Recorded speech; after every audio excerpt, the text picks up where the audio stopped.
იცი რამდენი ქართველი ცხოვრობს დედამიწის ზურგზე? დედამიწის ზურგზე გენეტიკურად დაახლოებით 80 მილიონი ქართველი ცხოვრობს. აქედან მხოლოდ 1.200.000 ცხოვრობს საქართველოს ტერიტორიაზე. რაც შეეხება ქვეყნებს, ის ასე გამოიყურება. თურქეთი 7-დან 8 მილიონამდე ქართველი.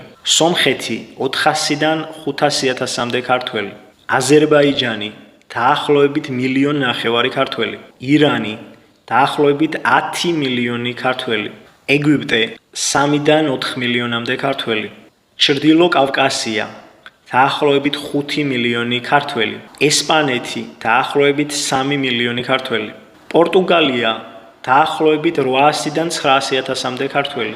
იტალია დაახლოებით 5 მილიონი ქართველი. საფრანგეთი დაახლოებით 4 მილიონი ქართველი. გერმანია დაახლოებით 5 მილიონი ქართველი. საბერძნეთი დაახლოებით 2 მილიონი ქართველი. კვიპროსი დაახლოებით 300.000 ქართველი. ისრაელი დაახლოებით 1-დან 2 მილიონამდე ქართველი და ასე შემდეგ.